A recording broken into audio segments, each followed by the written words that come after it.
grab this. I'm gonna drink a little something, so I'm not gonna have to do that while we're going. Go ahead, brother. Unless you want to cover the can or something, so you don't have to pay for the. Go ahead. What kind of a movie or what kind of a thing is it? I'm in recovery, so what I do is try to tell people's story. You know how people run around and they'll see us and think we're just junkies and stuff like that. I try to tell people's story to help them realize that it could happen to anybody. Yeah. You know what I mean? That nobody's above being stuck out here with a habit. And I get a lot of good responses, and there's people that are in recovery that this helps them to remain in recovery. What's up, dog? Oh, good job. Nobody is. We're not. Anybody can be addicted. Yep. Because you don't realize that your body, everybody's body is made up of the same things. Yeah.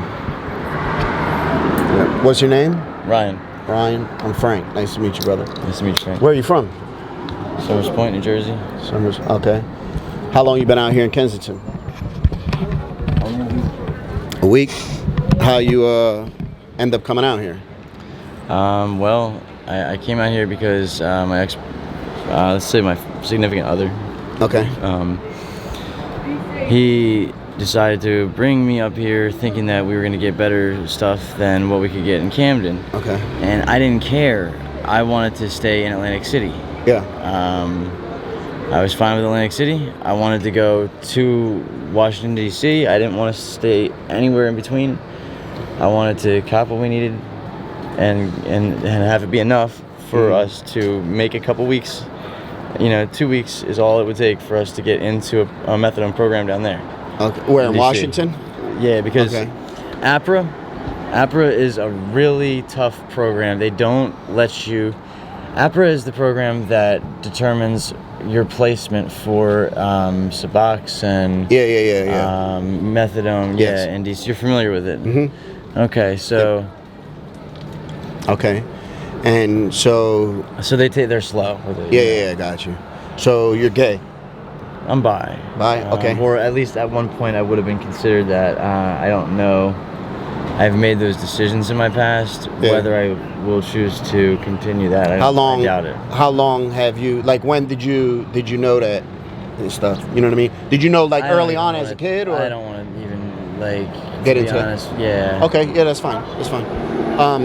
So your significant other, is he still around here or no? I don't know what he's doing. He's not somebody that I'm really with like that.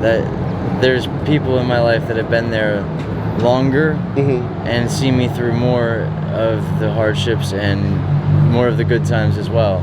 Okay. They've attacked me less. They've given me more. I've given more to them. We've been happier together. I don't think that what this guy and I had was something that was beneficial. I was trying to make it... Just sort of for the time. I was trying to make him get with the program and get the fuck down to DC where we can get housing. He's pause. I'm not. Oh, okay. And the meds are free.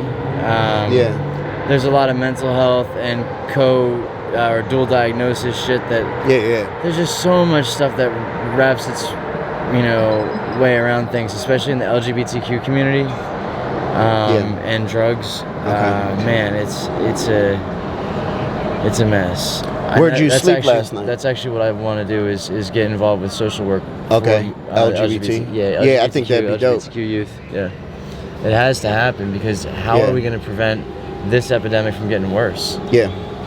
Do you know that 75% of transgender youth try to commit suicide? Yeah, I do. I work really with I work with youth that are at risk. Yeah. And my sister did. So I'm here pretty familiar in Philly. Okay. No, I'm saying you. No. I'm from 3 hours away from here. Where? I just come Williamsport, next to Williamsport. Okay. I just come here to visit and do some work. You see, we're giving out clothes and food and stuff. That's what I come here to do.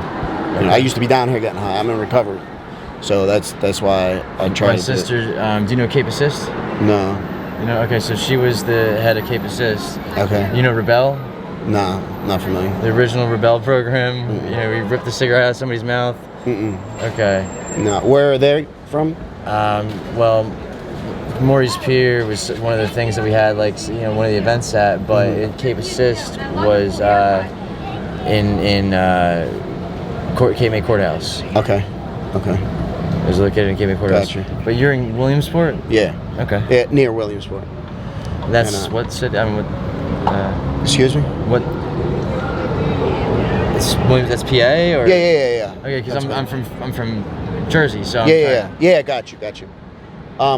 What's your habit like? So I was on methadone for a year and a half. Okay. At 140 milligrams, and they have been jerking me all around. It is not okay. All the methadone clinics that I've been to have been playing with me. They've been playing with my sobriety, and when I tell them that, they don't care. So what do you use though? Do you use dope? I was using dope, but there's not much I can do about it. I can't. I mean, it's not gonna.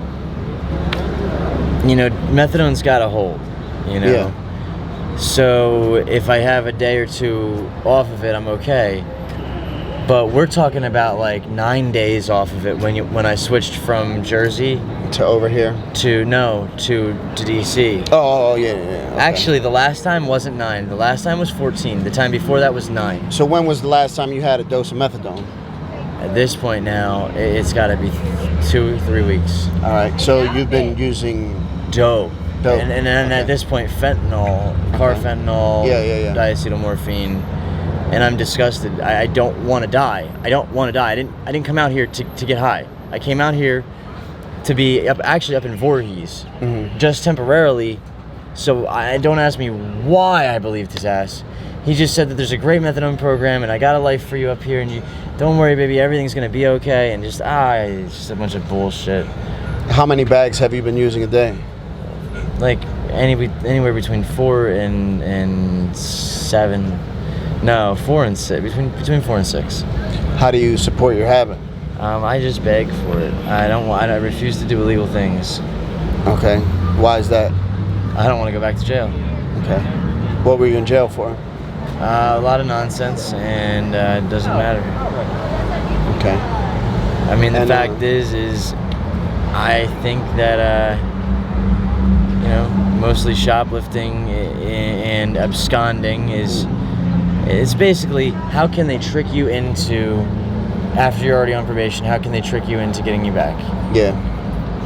So it was a shoplifting that turned into a, let's get you back in here. Yeah, forever on probation. Yeah. Yeah. And you have any favorite childhood memories or anything like that? If somebody was to ask you, what's your best childhood memory? I don't have a very... No, not too much of a good childhood. Or even a memory before you started using drugs. What's your best memory? This is not a good time to talk about that. I mean, I had a good childhood to some extent, but there were a lot of, I don't know, man. It was a very stressful childhood. Yeah. It's two completely different things, polar opposites. How you doing? And what's your typical day like out here? Oh, man, I don't even know.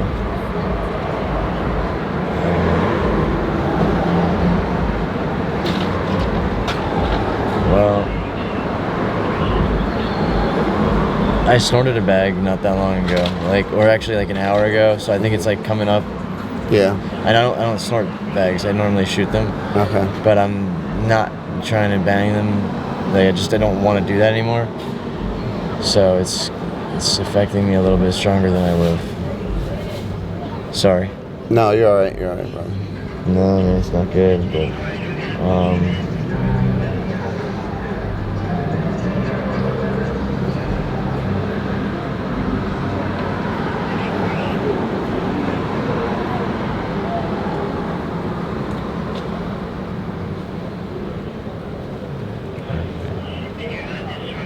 okay. All right. So I'm sorry. You're all right. See, this is why I don't do this shit. I really don't. Yeah. It's not safe. No, it's definitely not. Look, I was down here getting high before. I'm in recovery. I just made 3 years. Listen, if I could do it, anybody could do it. I hope you know, I hope things start working out for you, brother. I don't think anybody deserves to be down here, you know, wasting away. 'Cause that's what we're doing down here. You know, I wish you the best, and I hope that next time I see you, you know, I hope I don't see you down here no more. You know what I mean? I hope things get better for you soon. All right, brother. Me too. Thank you. Thank you.